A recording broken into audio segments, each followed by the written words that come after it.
Gift Habib examines ECOWAS threats and sanctions on Niger Republic after the military takeover of the government and Nigeria's dilemma of fighting a neighboring country. Since 2020, armed forces have shortened democratically elected governments in Burkina Faso, Chad, Guinea, Mali, and Sudan without severe outcomes. The coup in Niger Republic has raised serious concerns about regional stability and democratic principles in West Africa. Niger brings the number of unconstitutional regimes to 6 on the continent. 4 of the affected countries, Burkina Faso, Chad, Guinea, Mali, and the Niger Republic, fall within the Economic Community of West African States, a bloc of 15 sovereign states created in 1975.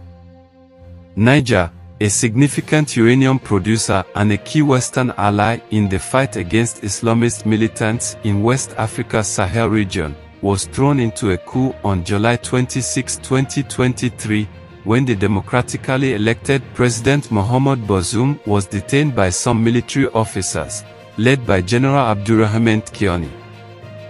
The military takeover is the 5th successful coup in the West African nation's history since it gained independence from France in 1960, with other unsuccessful attempts in between. Many supporters of the coup chanted pro-Russian slogans. Thousands of people took to the streets of Niger's capital, Niamey, in a peaceful solidarity walk, backing the coup. In a television broadcast, 10 officers, led by Colonel Major Amadou Abdourahmane, said the National Council of the State Guard of Niger Republic decided to put an end to the regime you are familiar with. He claimed the military seized power because of insecurity and the mismanagement of the country's economy. This development drew condemnation from the international community, particularly the United Nations, the African Union, and ECOWAS.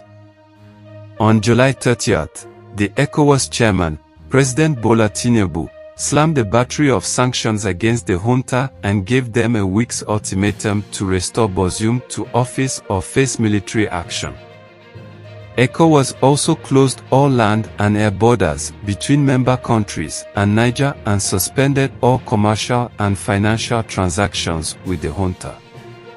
According to a 2023 Nigeria Security Report by Beacon Consulting, a security risk management and intelligence consulting company, the coup brought to the fore the issue of maladministration and its consequences, including military interventions in West Africa.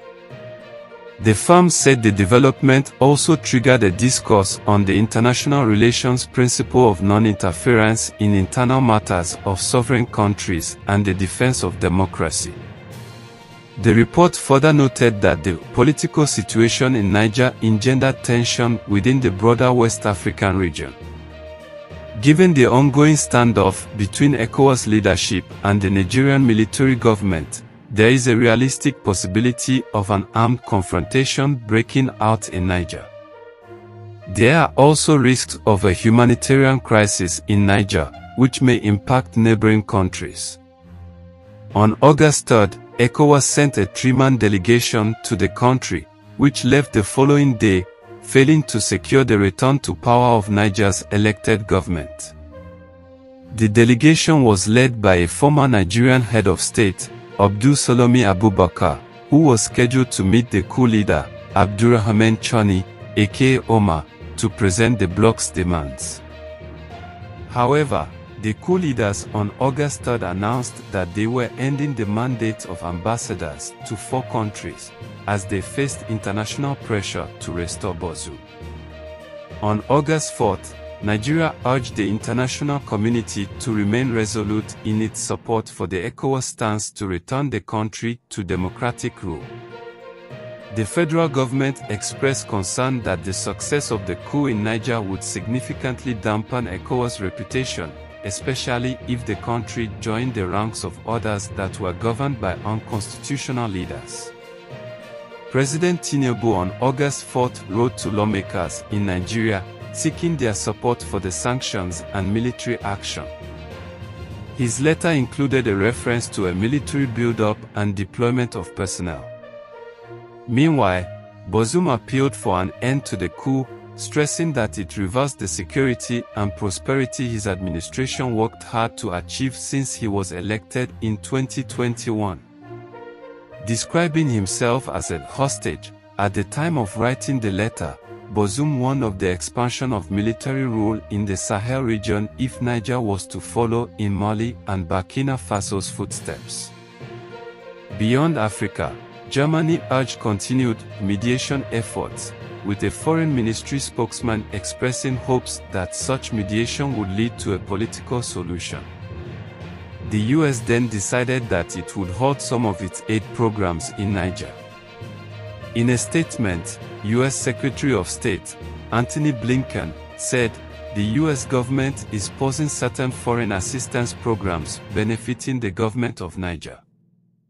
On August 7th, the junta similarly denied the acting United States Deputy Secretary of State, Victoria Nuland, access to the coup leader and Bazoum, who was being held in the presidential palace. Also, plans by a joint UN, EU, and ECOWAS delegation to visit Niamey on August 8 were aborted after the coup leaders said they were unavailable to meet with the mission. On August 8, Nigeria presidential spokesman, Ajurin Jololi, told journalists in Abuja that more sanctions had been imposed on individuals and entities relating to the military junta. The new sanctions imposed by the Central Bank of Nigeria will prevent Nigerian banks from carrying out financial transactions with their Nigerian counterparts. The federal government also closed Nigeria's borders with Niger and prevented the transportation of goods from Nigerian ports to the country. In their reaction, the coup leaders closed their country's airspace until further notice, citing the threat of military intervention from their neighbors. On August 10th, the West African bloc approved military intervention in Niger as soon as possible to remove its military rulers. This is not the first time ECOWAS would deploy military forces to restore democracy in its region. In 1989, former Liberian President Charles Taylor led a militia against the country's government, which led to the outbreak of a civil war. ECOWAS, through its monitoring group, made a move to intervene in 1990. The group moved to Freetown, Sierra Leone in 1997 and restored the elected government of Ahmed Kobo, overthrown by Johnny Koroma in a military coup. A 2012 coup in Mali initiated the intervention of troops mostly from Nigeria and a host of other West African countries, including Ivory Coast, Niger, and Burkina Faso.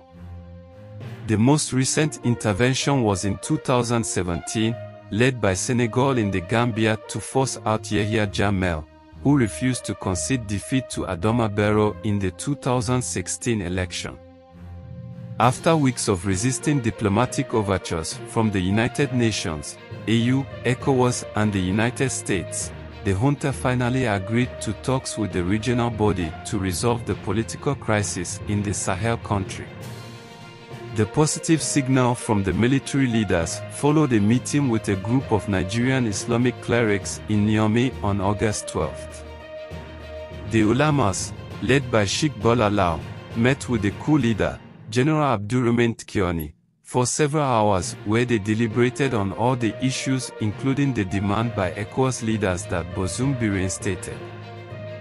The junta expressed bitterness at sanctions imposed on Niger, saying the sub-regional leaders never bothered to hear from them. The newly appointed Prime Minister, Ali Zine, confirmed that the junta was ready for a dialogue, expressing hope that the talks with ECOWAS would take place in the next few days. Zine said, "We have agreed and the leader of our country has given the green light for dialogue. They will now go back and inform the Nigerian president what they have heard from us. We hope the ECOWAS will come to meet us in the coming days to discuss how the sanctions imposed against us will be lifted." Unfortunately, on August 12, the ECOWAS parliament splintered over the steps to be taken to address the Niger conundrum. 22 parliamentarians took part in a virtual extraordinary meeting to discuss the political crisis in the country. While some of the parliament spoke in support of dialogue and diplomacy, others called for actions that would stem the rise in military government within the region. Furthermore, ECOWAS learned of the attempts to bring charges of high treason against Bazoum. It condemned the move as it represented yet another form of provocation and contradicted the reported willingness of the junta to restore constitutional order through peaceful means. On August 17, ECOWAS troops pledged readiness to participate in a standby force that could restore civil rule in Niger should diplomatic efforts to reverse the coup fail. All member states, except those under military rule and Cape Verde, pledged to participate in the standby force at a meeting in Accra, Ghana's capital. This did not go well with the military governments in Mali and Burkina Faso, as they called ECOWAS's bluff, saying an armed intervention in Niger would be met with force. Guinea also sided with the putschists. All three countries plus Niger are suspended from ECOWAS and form part of a military-led belt spanning Africa's Sahel from Guinea in the west to Sudan in the east. On August 19, Burkina Faso and Mali deployed warplanes in Niger Republic following ECOWAS' possible armed intervention to restore democracy in the Niger Republic. The same day, the ECOWAS-led delegation embarked on another trip to Niamey. The delegation met with Prime Minister Zine, who received them at the airport and led them to the presidential palace. They met with Kioni and his team for about 90 minutes and later Bazoum. After the ECOWAS delegation meeting, the head of the military junta, Tiani, said he would relinquish power within 3 years and warned that any intervention by foreign forces would not be a walk in the park. Responding, ECOWAS rejected the Niger junta's 3-year power transition plan. Furthermore, on August 21, the EU suspended Niger from all its activities. In a communiqué, the Union noted that the decision followed the failure of the junta to hand over power to Bazoum. As ECOWAS considers more stringent sanctions, including military intervention against the junta, there have been widespread calls on the regional body to tread with caution. Stakeholders urged President Tinubu to explore more diplomatic options. A group of concerned citizens, in an open letter to Tinubu, lamented that the sanctions on Niger by ECOWAS could paint Nigeria in a negative light as an agent of France and the United States.